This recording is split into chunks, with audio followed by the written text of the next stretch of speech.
Hope you guys are doing great. So, today I just wanted to talk about um, mental health amongst doctors and healthcare workers.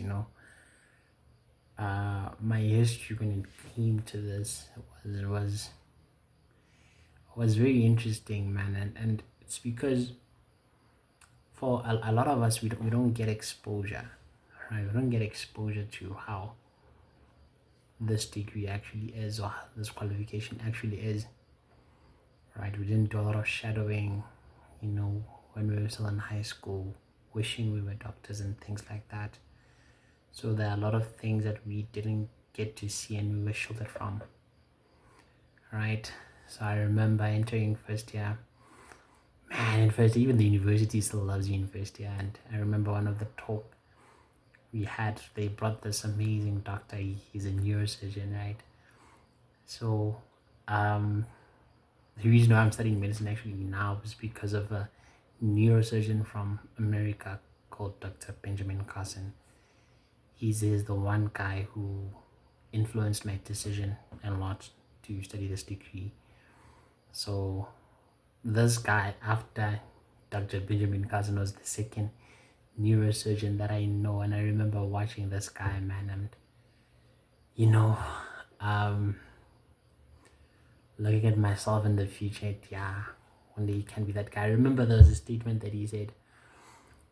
He said that in this phase in his life, right, he's making about 7,000 rand per hour. And I remember watching this guy. I'm like, yeah, no, this is gonna be me soon. So I remember not so long from then, they have this day at UP. It's crazy. It's crazy socks for dogs, right? You wear some crazy socks, and that is to spread mental health awareness amongst doctors. And I remember seeing it the first time in first year, and I remember some of my neighbors wore the socks, and I remember seeing it like, gee, what is so bad about being a doctor? Like, it's one of the most respected professions. you know I was looking at the fact how I was perceived, especially as a first year, after some people close to me and my family knew that I'm studying medicine and things like that. I'm like, I'm not getting all these things, man. Why are we being too much? And I was still in first year. It's very important to know that I was still in first year. I wasn't exposed to clinical exposure yet. And it's up until now that when you go to a hospital and you see, okay, I see why there are some doctors, a lot of doctors actually, who might be suffering from this. So the video I'm going to be watching now is from such a doctor. I want to see what he has, and maybe from there, if the video is not too long, I'm gonna share some of personal stories that have taken place in hospitals that made me realize, okay, some people could actually suffer from this. But let me just take a listen to this doctor.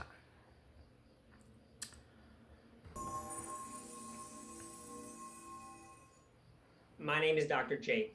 I'm a resident physician who treats mental illness, and I take medication for my mental health.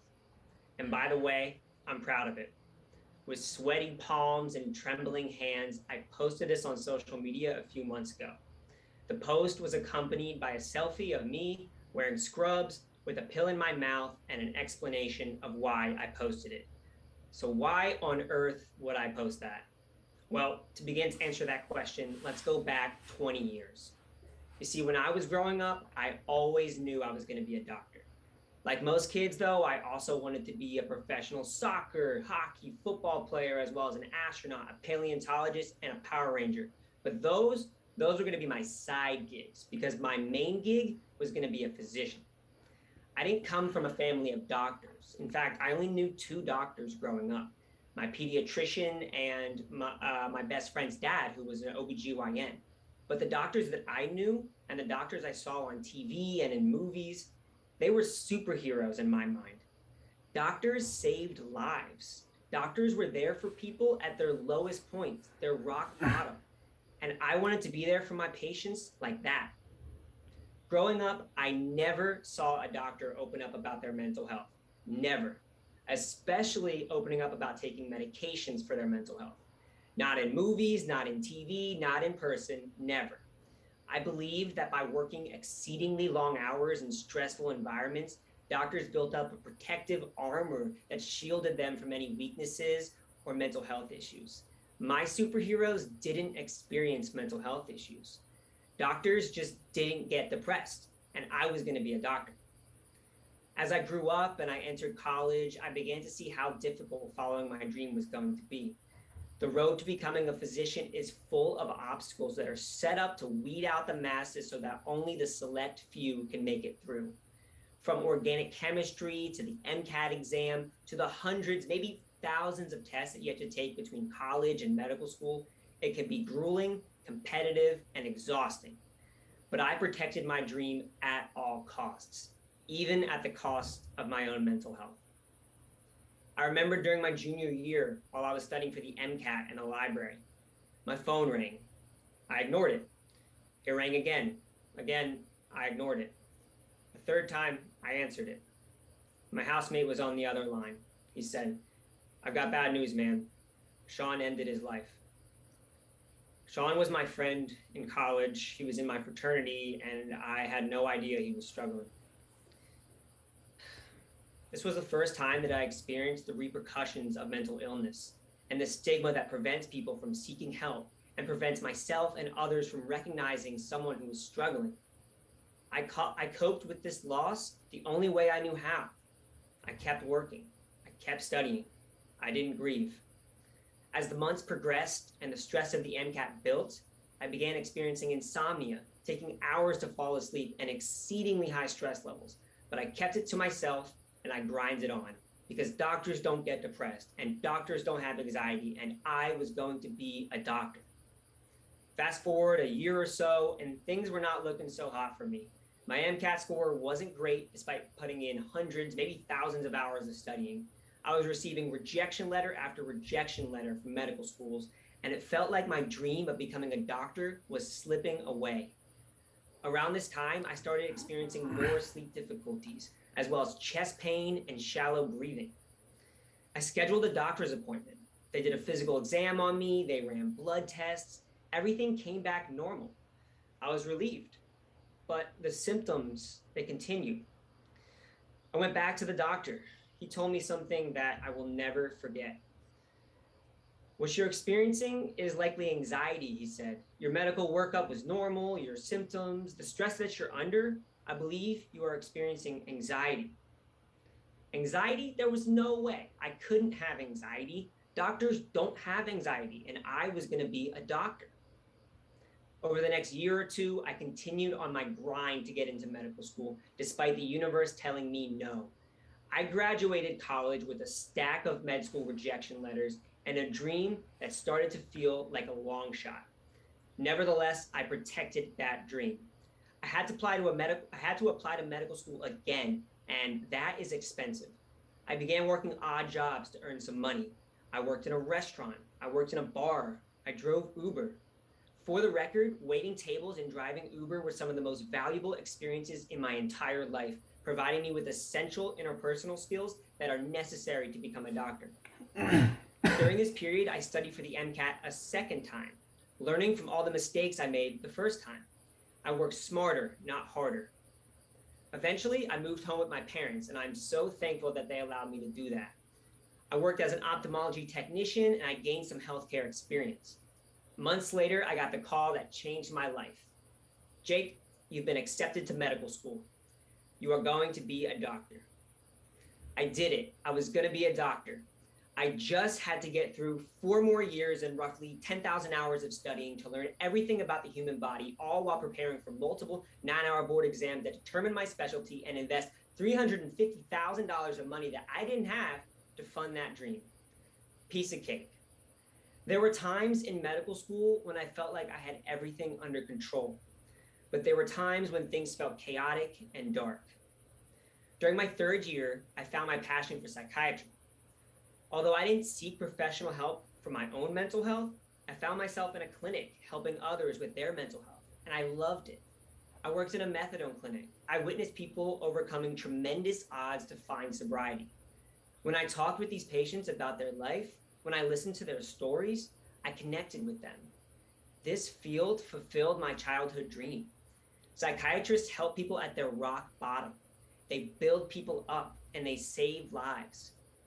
I also began mentoring pre-meds, offering them advice, insight, and all the lessons that I learned along my journey. I decided to launch a social media page called Destination Med School, where I put all of these insights on Instagram and TikTok to help people across the country. As the account grew, so did my mission. I began creating content with the goal of demystifying medicine and mental health for the masses, creating videos advocating for mental health. Within a year, I built a following of over 1 million supporters. It became a movement. However, I made sure each post where I discussed mental health had a disclaimer. It said, "This post does not reflect my own personal mental health. However, I will always use my platform to fight stigma and provide a voice for those who are struggling." Well, there were times when I was struggling too. I just didn't tell anybody because doctors, they don't struggle with mental health, and I was going to be a doctor. A few years later, in July of 2021, I stepped foot in an academic hospital in my dream city of Miami, finally becoming a resident doctor. And I lived happily ever after. The end. Is how I thought it would go, but in reality, things got pretty dark. The first year of residency, it's often called an intern year, it's the most grueling year in medical training. There were long hours. We experienced trauma. I began to feel isolated. At one point, I noticed that I was experiencing anhedonia, which is the inability to feel pleasure. Things that you normally like doing, you don't feel any pleasure from anymore. It's a symptom of depression. I stopped laughing, I stopped smiling. And as I look back on this time, I realized I was just going through the motions. I wasn't truly living. I'm a doctor who treats mental illness, and I didn't even realize that I was experiencing one. It took a conversation with a friend at lunch over a meal to finally wake me up. She shared 5 words that changed my life. She said, "Jake, I think you're depressed." But doctors don't get to, no, doctors do get depressed. And I'm a doctor. It was time to seek some help. I decided to go to therapy. It felt really good to talk things out. I decided to see a psychiatrist. I started on medication. Every day, things got 1% better. Sure, there were down days, no doubt, but I started smiling more. I noticed the colors of the world again. I can only explain the feeling of recovering from depression like this. Imagine that you're living in a world that's black and white, but one day you're handed a pair of glasses with lenses that allow you to see everything in color. It takes time to start noticing things, but day by day, you start seeing the colors of the leaves, of the sky, and you start seeing the world more clearly and more bright. Within a few months, I began to feel like myself again. Deciding to get help was one of the best decisions I've ever made in my life. And as I began to get better, I thought about posting my experience with depression and seeking treatment in order to help others know that they are not alone. So let's circle back to the sweaty palms and trembling hands I mentioned at the beginning of the talk. Why was I so hesitant to post this photo and this message? Well, there is a huge stigma associated with doctors seeking mental health treatment, especially when it comes to medication. Basically, I believe there are 3 main barriers that prevent doctors in training from seeking help. Number 1, a fear that our peers or our employers are going to see us differently, view us as weak, or view us as damaged.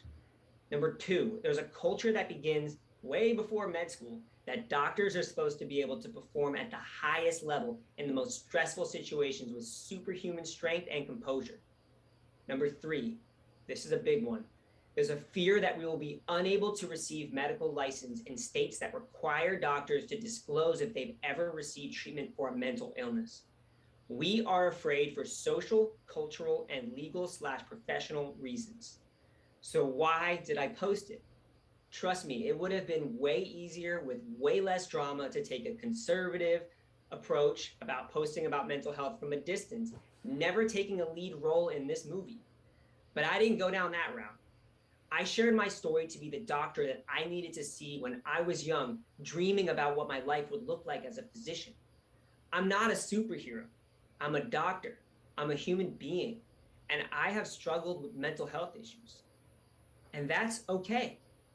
Believe it or not, there are many aspiring medical students and future doctors who now look up to me as my younger self once regarded the doctors that I came into contact with. I wanted to show them the reality of what it takes to become a physician and that the stresses you experience along the way can take a toll on your mental health. I wanted to show them what a real doctor looks like. Courage is not the absence of fear in a stressful situation. It's doing what you believe in, even when you're afraid of the repercussions, of the criticism that's going to come your way.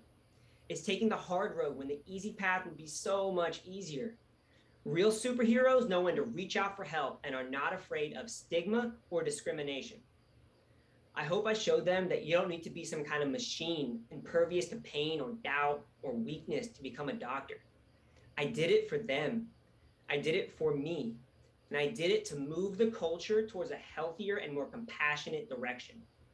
The rest of my post read, the stigma is rampant in the medical field. Opening up about your mental health as a medical professional, especially as a doctor who treats mental illness, can be taboo.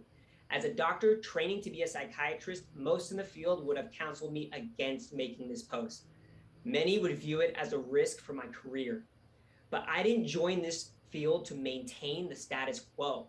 I'm part of a generation of doctors, of nurses, and healthcare professionals that are not afraid to be vulnerable and discuss mental health. I am honored and truly humbled that many consider me a leader in this generation. So here is me leading by example. My name is Dr. Jake. I'm a resident physician who treats mental illness, and I go to therapy and I take medications for my mental health. And by the way, I'm proud of it. Thank you. Dr. Jake. Dr. Jake just took me back to psych last year, talking about anhedonia. Just reminded me of interesting times with Abodiko. But anyway, and he mentioned that as demystifying medicine. I don't know if that's his channel or what, but I am gonna check that after that. So,